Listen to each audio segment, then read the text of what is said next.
அன்பார்ந்த கடவுளூர் டிவி நேயர்களுக்கு கிருஷ்ணன் ராஜகோபாலன் நல்வணக்கத்தை அறிவித்துக் கொள்கிறேன். இந்த விஸ்வாவசு சித்திரை மாதம் துவக்கத்திலே நமக்கு நல்ல எதிர்காலம் காட்டுறது. அந்த கிரகநாதர்கள் அதிகமாக தொல்லை இல்லாதபடி முக்கியமான நாதர்கள் ராகு கேதுக்களும் அதே மாதிரி குருவும் பெயர்றாங்க. ராகு கேதுக்கள் சித்திரை 11ஆம் தேதி பெயர்றாரு, அதாவது ஏப்ரல் 26ஆம் தேதி. அதுவே குருவானவர் மாத கடைசியில் 28ஆம் தேதி, அதாவது 11 மே அன்று 2025 பேர்றார், மீனத்துக்கு பேர்றார்.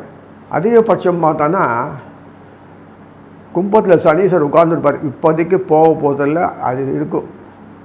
பராபவ வருஷம்லாம் முடிஞ்சு கடைசியில் இந்த விசுவாசத்தில் கடைசியில் தான் மாசி மாதம்லாம் பேர். இப்போ ஒன்றும் இல்லை, 26/2026 இந்த புதன் வக்கரமாகி 27 மீனத்தில் உட்காந்துருக்காரு. மீனத்தில் யார் உட்காந்துருக்காருன்னா புதன் உட்காந்துருக்கார். சுக்கரம் வக்கரமாகி சரியாயிடுறார். அதுக்கு பிறகு நம்ம ராகு இருக்கார். ஏன் சொல்லப்படுறது நம்ம ராகு ஏன் சொல்கிறேன், வாழவும் விடாது, வாழக்கூடாது. இது மாதிரி ஒரு என்ன பண்ண துஷ்டர்களாச்சே, அதனால் சொல்ல வேண்டியிருக்கு. அது முக்கியமாக இந்த சுக்கராச்சாரியார் இருக்கார், புதன் இருக்கார். இந்த 2 பேரும் தான் அந்த பாம்புகளுக்கு ஒத்து போகிறவங்க. அவங்க சொல்கிறபடி தான் அந்த பாம்பு கேட்கும். ராகுவோ கேதுவோ அவரை கண்ணை காட்டி விட்டுட்டு ஏற்று விட வேண்டியது, அப்புறம் அடக்க வேண்டியது. இதுதான் வேலை.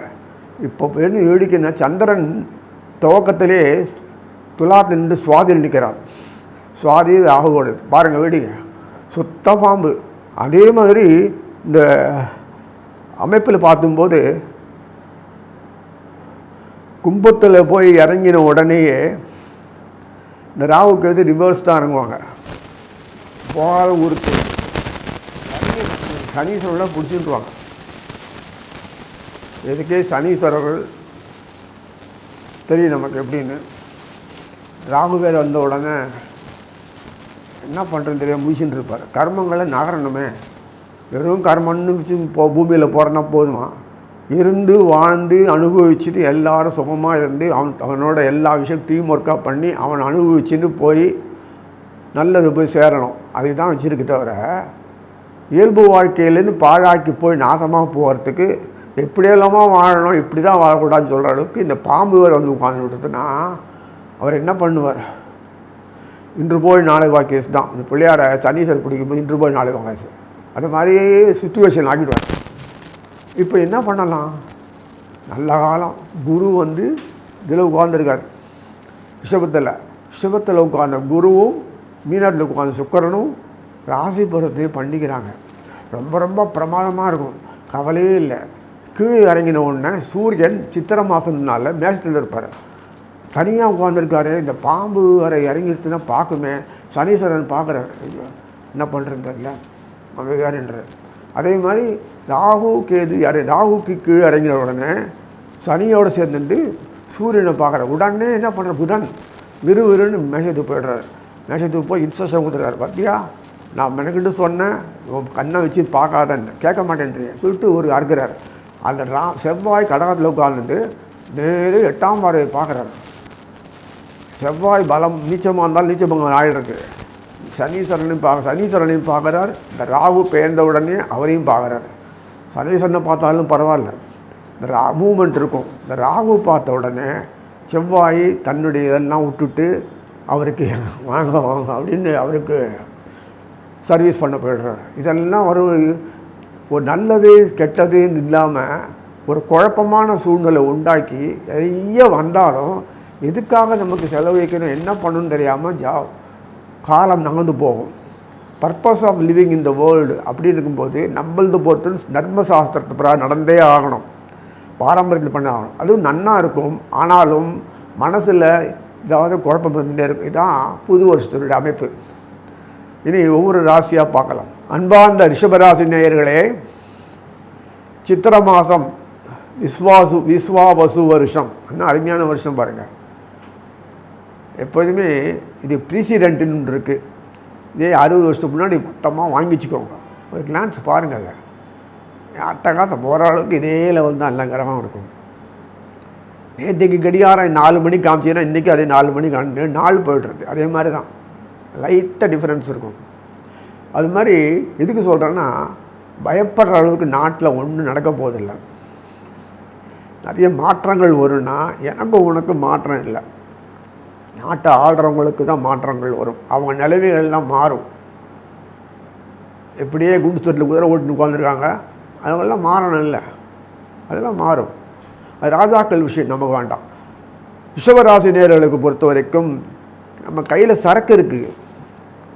ரிஷபராசி நேயர்களுக்கு பொறுத்த சரக்கு இருக்குது. இது சொல்கிறேன்னா கலைக்கு முக்கியமான சுக்கராச்சாரியார் தான்.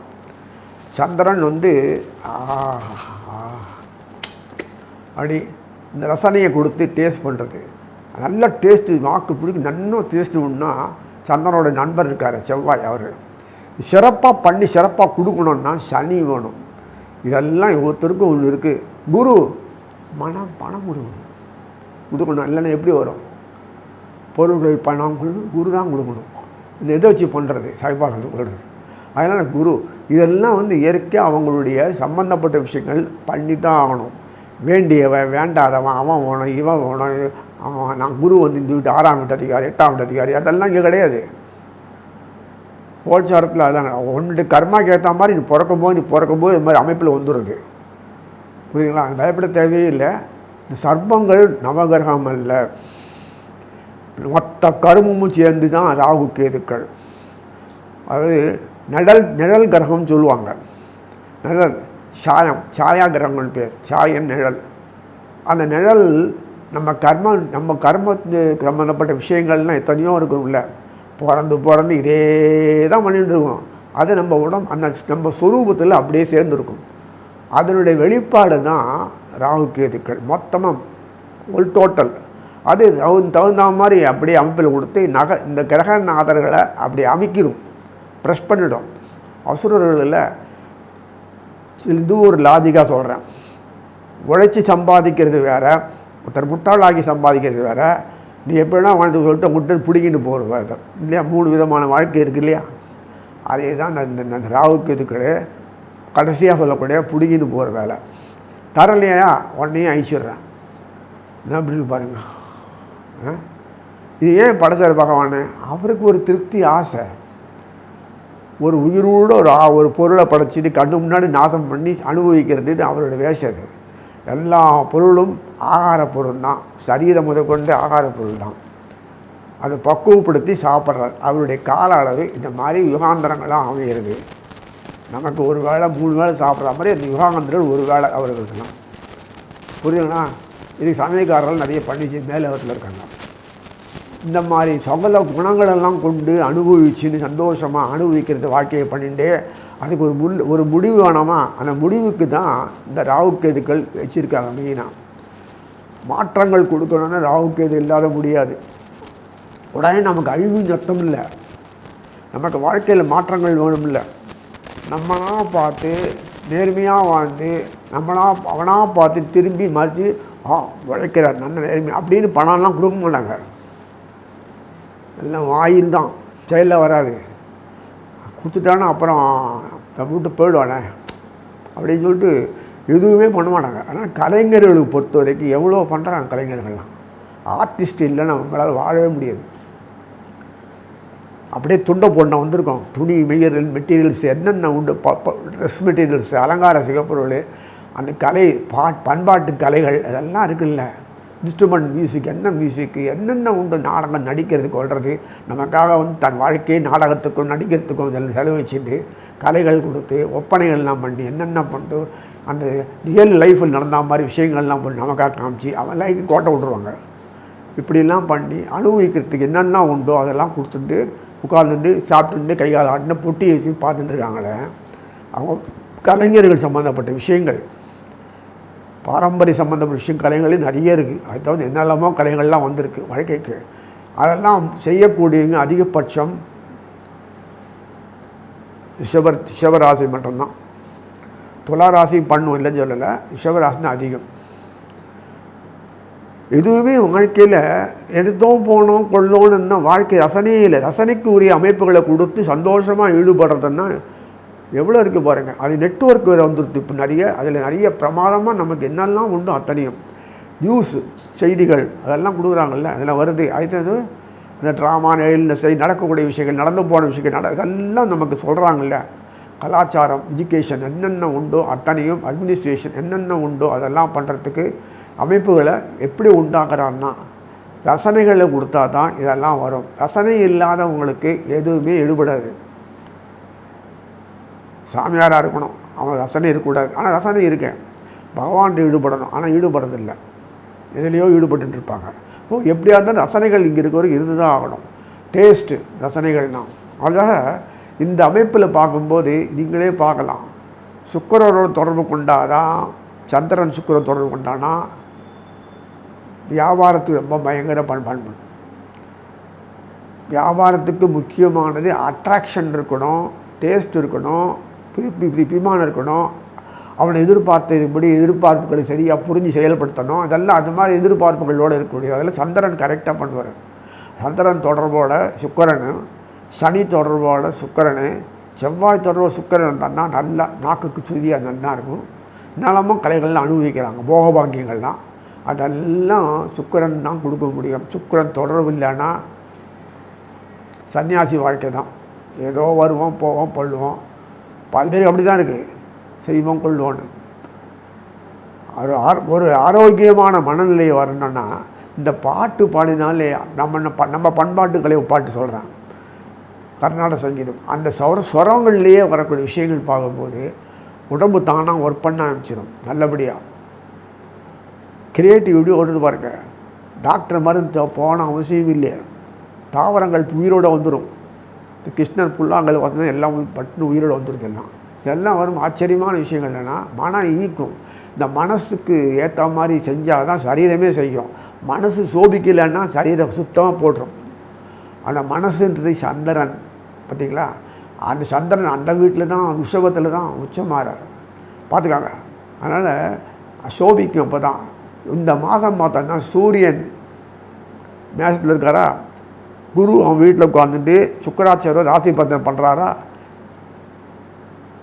லாபஸ்தானத்தில் உட்கார்ந்த சுக்கராச்சாரியார்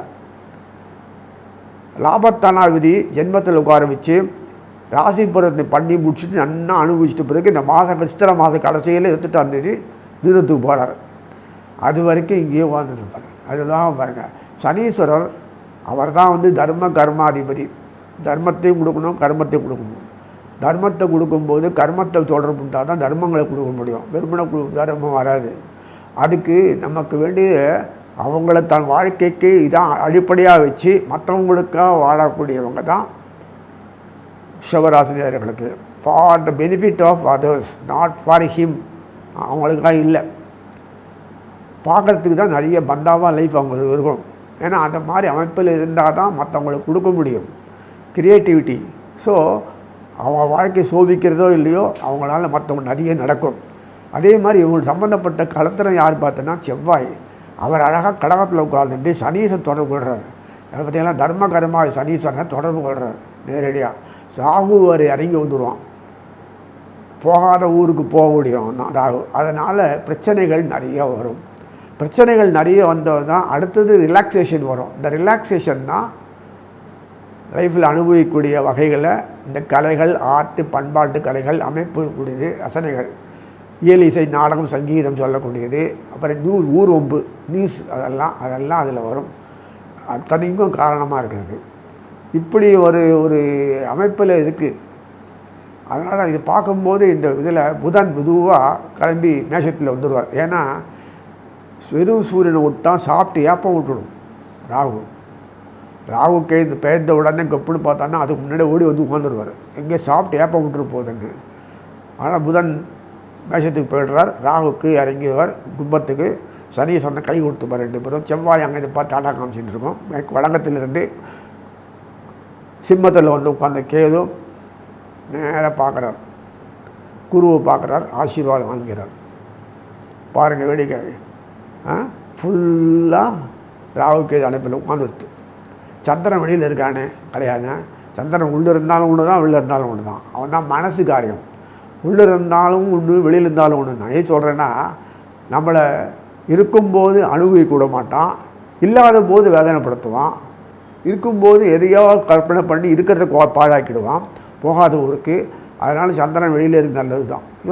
எதுக்கு சொல்கிறேன்னா, வாழ்க்கையில் எதிர்பார்ப்புகள் இப்படியே போயிட்டுன்னா இந்த கடிகாரத்தை ஆஃப் பண்ண முடியுமா? அது வாட்டு பாழாக போயிட்டே இருக்கு. இந்த நேரங்காலத்தை வந்த மாதிரி எதுவுமே வந்தால் தானே நமக்கு வாழ்க்கையில் எல்லாம் அனுபவிக்க முடியும். வெறும் பணம் புல் அந்தஸ்து வச்சு என்னதை நாக்க வழிக்க முடியுமா? மனசு குடைச்சல், வெறுப்பு, ஏக்கம், வேதம் இதெல்லாம் சொல்லிக்கலாம். அதாவது நன்னாருக்கே சொல்லிக்கலாம், வேஸ்ட்டு. அதனால் இந்த சந்தோஷத்தை சுகத்தையும் அனுபவிக்க ரசனைகளையும் கொடுத்து உடம்புல வியாதி நோய் இதெல்லாம் கொடுக்காமல் நன்னா ஆரோக்கியமாக தெம்பாக இருந்தேன்னா ஜெரிமானம் ஆகணும் அத்தனையும் கொடுத்து காலத்தில் இதெல்லாம் அனுபவிக்கிற காலம் இந்த சித்திரை மாதம். அந்த அதுமா இந்த ராகுக்கு இது பிறந்தாலும் ஒரு பிரச்சனை இல்லை உங்களுக்கெல்லாம், புரியுதுங்களா? அந்த அந்த 10ஆம் வீட்டில் ரிஷபத்தினுடைய 10ஆம் வீட்டில் கும்பத்தில் ராகு உட்கார்ந்துருப்பான். கேது அந்த ரிஷபத்தினுடைய சம்பந்தப்பட்ட அந்த 6ஆம் வீடு, 4ஆம் வீடு, ரிஷபத்துக்கு 4ஆம் வீடு, 4ஆம் வீட்டில் உட்காந்துருக்காரு. அங்கேருந்து பார்க்குறார். ஆல்ரைட், கேது பார்வை பார்த்தா என்ன ஆகும்? மங்களங்களாக வரும், பிரச்சனைகள் தான் வரும். சொல்லிக்கலாம், கோடீஸ்வரன் சொல்லலாம் கேது குரு பார்க்கறதுனால. அதனால் இதெல்லாம் கோடி திருக்கோடியில் இருக்கிற ஈஸ்வரன் ஆகிடுவார். அதனால் அதெல்லாம் கூடாதபடி பிரமாதமான அமைப்பில் உங்களுடைய விருத்தி சம்பந்தப்பட்டவரை இந்த தர்ம கர்மாதிபதியார் சனீஸ்வரர் தான் அத்தனையும் கொடுக்கக்கூடிய அமைப்பில் உட்கார்ந்துருக்காரு. விருத்திக்கு உண்டான அத்தனையே சுக்கராச்சாரியர் உட்கார்ந்துருக்கார், அருமையாக உட்கார்ந்துருக்கார். இதெல்லாம் பார்க்கும்போது விருத்திக்கு சுக்கரனும் குருவுமே சேர்ந்து உங்களுக்கு விருத்தி ஒரே மாதத்தில் கொடுத்துருவாங்க. நீங்கள் பத்திரமா பத்திரமா வச்சுக்கணும், அந்த அளவுக்கு கொடுத்துருவாங்க. கடன் இருக்காது, கணக்குக்காக ஐடிக்காக கடன் காட்டலாம். அப்படின்னா என்ன அர்த்தம்? அந்த அளவுக்கு பணம் கொடுப்பார், செல்வம் கொடுப்பார், அந்தஸ்து கொடுப்பார், எல்லாம் கொடுப்பார். இனிமேல் குழந்தைகள் குழந்தைகள்னால் 1 2 பிறக்காது, நல்லாவே பிறக்கும். அதுக்காக உட்காந்து வயிற்றுக்கட்டில் அது கெடுத்துடாதீங்க. நிறைய வம்சத்தில் நிறைய வேணும்னு பகவான் பண்ணுறான். எல்லாம் சந்தோஷமாக இருக்கும். காலம் கடந்து திருமணம் ஆகாது. இனிமேல் சிறப்பாக அந்தந்த காலத்தில் திருமணம் ஆகிடும். வாரிசுகள் உண்டாகும், ஆரோக்கியமாக இருக்கும். வயிற்றில் இருக்கும்போதே டாக்டர்கிட்ட பார்த்து இந்த தளமோ பண்ணிட்டு இருக்கிறதெல்லாம் போயிடும். திருப்தியாக இருக்கும், நிம்மதியாக இருக்கும். கொலை கொள்ளை வெட்டு குத்தெல்லாம் வெளியூர் நிறைய இருக்கும். ஆனால் நமக்கு ஒன்றும் கிடையாது. வெளியுலகத்தை பார்க்காதீங்க, நம்ம வரைக்கும் சேஃப்டியாக பார்த்துக்கோங்க. ஒரு பிரச்சனை இல்லை சொல்லி வாழ்த்தி அமைகிறேன். கடவுள் அருள் டிவியை பார்த்தமைக்க நன்றிகள். மேலும் இது போன்ற தகவல்களை தெரிந்து கொள்ள கடவுள் அருள் டிவியை சப்ஸ்கிரைப் செய்யுங்கள். மறக்காமல் பெல் ஐக்கானை கிளிக் செய்யுங்கள்.